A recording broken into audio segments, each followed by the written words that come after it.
Dizem que a fé pode mover montanhas, mas em certas noites, em determinados lugares esquecidos pelo tempo, ela pode também despertar monstros.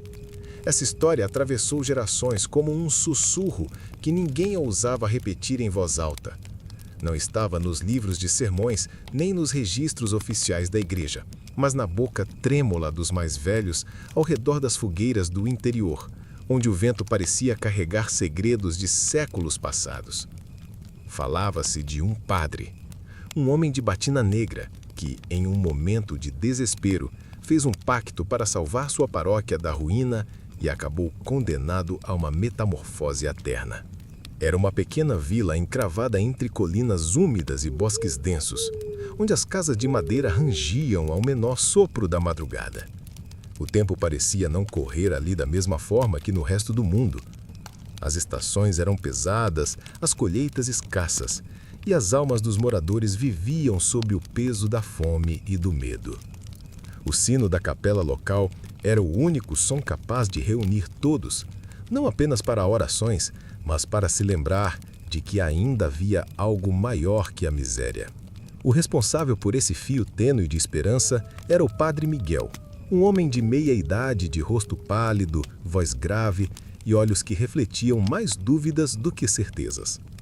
Nos primeiros anos de seu ministério, Miguel acreditava piamente no poder da oração, da confissão e da penitência. Caminhava de porta em porta, abençoava crianças, ouvia confissões e buscava manter viva a chama da fé. Mas os invernos castigaram a vila de tal forma que parecia não haver misericórdia divina.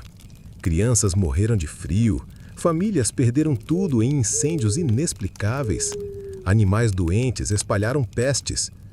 E o povo começou a murmurar: se Deus existia, ele havia virado o rosto para eles. O padre, consumido pela responsabilidade, sentiu o peso da impotência. As madrugadas o encontravam ajoelhado diante do altar, as mãos ensanguentadas de tanto apertar o crucifixo contra a pele. Pedia, suplicava, clamava, mas o silêncio era a sua única resposta. Até que numa noite de tempestade, enquanto as velas da capela tremiam como se estivessem prestes a apagar, uma sombra surgiu atrás dele. Não era feita de carne, mas parecia mais sólida que o ar. O vulto tinha a forma de um homem, embora sua presença exalasse algo que queimava os pulmões. A voz que ecoou não foi ouvida pelos ouvidos, mas pela mente do padre. Eu ouvi suas preces, Miguel, e posso dar o que você pede: prosperidade, saúde, proteção. Seu povo terá o que precisa, mas toda dádiva exige um preço. O padre tremeu, suando frio, mas a figura sombria o envolveu como um abraço sufocante. O preço, revelou a entidade, seria sua própria essência. Em cada lua cheia, sua carne seria tomada por uma maldição ancestral, e ele se tornaria a besta. Não apenas um lobo, mas um demônio de carne e sangue, condenado a vagar na forma da criatura até o fim dos tempos. O padre tentou resistir, mas a imagem de seus fiéis morrendo o esmagava mais do que qualquer pecado. E, em silêncio, ele aceitou. A partir daí, as mudanças começaram. Primeiro foram os sinais sutis. Os campos voltaram a dar frutos. Os doentes se curaram. As chamas dos incêndios não retornaram. Os moradores, aliviados, diziam que o padre era santo, um escolhido de Deus. O que eles não viam eram as noites em que ele se trancava em seu quarto, as unhas rasgando a madeira do assoalho, o corpo convulsionando em espasmos dolorosos. Seu grito se confundia com o uivo do vento e, quando a lua alcançava o auge, não era mais Miguel quem caminhava entre aquelas paredes. A besta era indescritível. Seus olhos brilhavam em amarelo doentio, o corpo coberto de pelos negros e grossos, a boca escorrendo baba espessa misturada a sangue. As garras batiam contra as paredes, deixando marcas que jamais desapareceram. O padre, ou o que restava dele, se mantinha trancado, como havia prometido a si mesmo.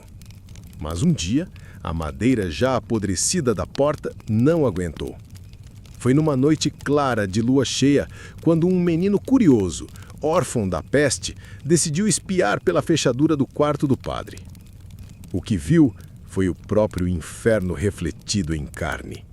Antes que pudesse correr, a porta explodiu e a criatura escapou. A vila foi tomada pelo caos. Animais dilacerados, casas invadidas e corpos despedaçados no meio das ruas. O sangue escorreu como chuva grossa, e o povo, atônito, só conseguiu se esconder. Quando o dia nasceu, o padre voltou à sua forma humana, nu, coberto de cicatrizes e arranhões, sem memória clara do massacre. Mas os sobreviventes se lembravam. E, por mais que o amassem, não podiam ignorar a verdade. Começaram as acusações, as cruzes queimadas diante da capela, os gritos de blasfêmia. O padre tentou explicar, tentou dizer que tudo aquilo era por eles, que havia feito o sacrifício para salvá-los. Mas o povo não queria ouvir. Para eles, Miguel não era mais um homem de Deus, era o próprio demônio disfarçado de pastor. Expulso, ele vagou pelo interior, amaldiçoado, condenado a ser visto como um monstro. Sua maldição se tornara conhecida em vilas distantes, onde mães assustavam os filhos desobedientes com sua lenda: obedeça, ou o padre lobisomem virá buscá-lo na noite. Diziam que ainda hoje, nas ruínas daquela capela abandonada, pode-se ouvir o arranhar das garras no assoalho e os gemidos de um homem pedindo perdão. Alguns viajantes juram ter visto sua figura em estradas de terra, sempre ao entardecer, caminhando com passos arrastados, carregando nas costas uma batina em frangalhos. Outros falam de um lobo enorme, de olhos humanos, que os seguiu silenciosamente até a entrada de suas casas, para depois sumir como fumaça. A história se perpetua porque há quem diga que o pacto nunca terminou. O demônio que lhe deu poder ainda exige sua alma como oferenda. E enquanto a lua existir, Miguel jamais descansará. Ele é o padre e o lobisomem, a fé e a maldição, fundidas em uma mesma carne. Um aviso de que até os mais santos podem ser corrompidos quando o desespero fala mais alto do que a fé. Mas a lenda não se encerra na transformação.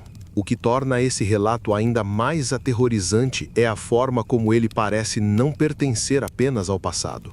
Há moradores que juram, até hoje, ouvir uivos cortando a madrugada, não vindos dos montes ou das matas, mas das próprias paredes da antiga paróquia em ruínas.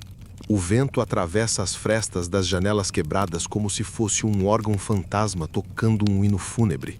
Há quem diga que Miguel ainda celebra missas nas noites de lua cheia, sozinho, diante de um altar invisível, com hóstias que jamais se dissolvem, com vinho que nunca seca, com preces que são murmuradas em um idioma que mistura latim e maldição.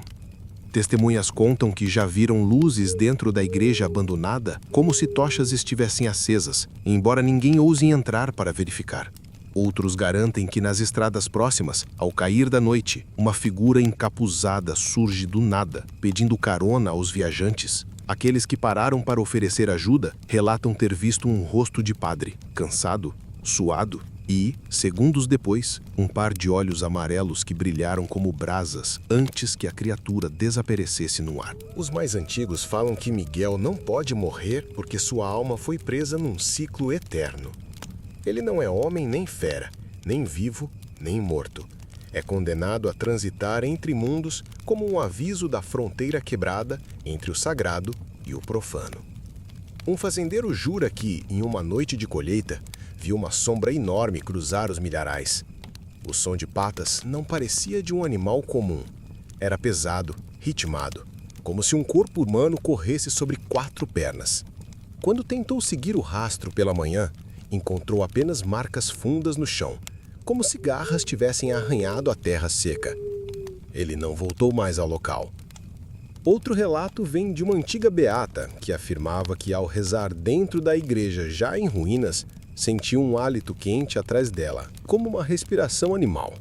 Ao virar-se, não havia ninguém, mas o crucifixo que levava ao peito estava coberto de ferrugem instantânea. como se tivesse envelhecido em segundos. Alguns estudiosos locais sugerem que Miguel não foi o único a cair em tentação, que seu pacto se estendeu como um veneno espiritual para outros religiosos da região.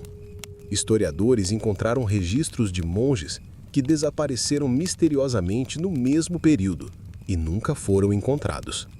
Há boatos de que a paróquia teria sido construída sobre um antigo terreno usado para rituais pagãos, o que explicaria a força obscura que paira sobre o lugar.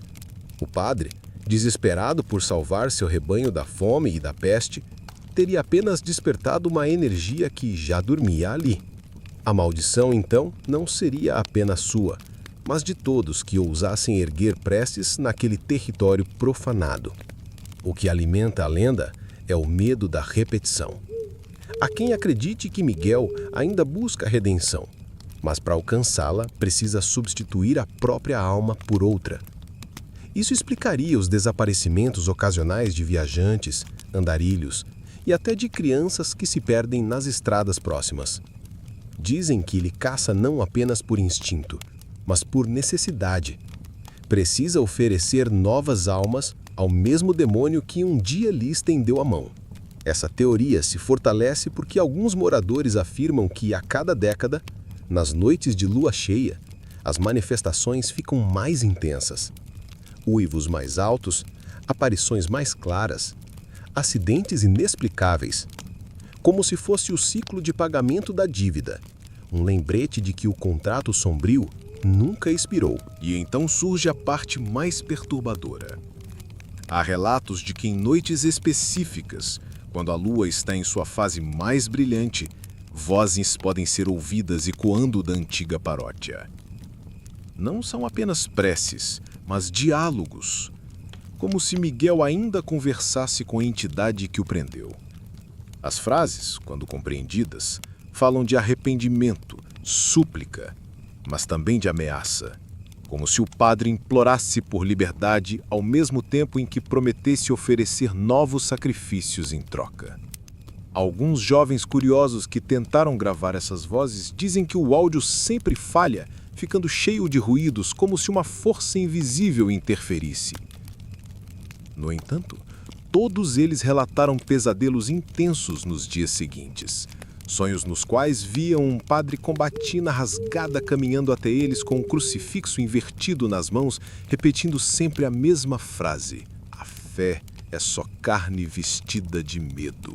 Os estudiosos da demonologia afirmam que esse tipo de entidade híbrida, metade humana, metade amaldiçoada, raramente encontra descanso. E quando não descansa, busca companhia.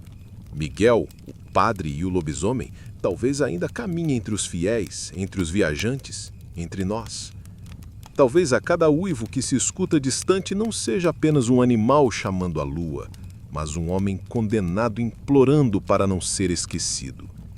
Porque a pior maldição não é a transformação, é a eternidade sem absolvição, a sentença de repetir a própria queda até que todos os outros também caiam. Se essa história sombria arrepiou você, deixe o like, se inscreva no canal e ative o sininho para não perder os próximos relatos aterrorizantes. E lembre-se, algumas lendas não são apenas histórias. Elas ainda caminham entre nós.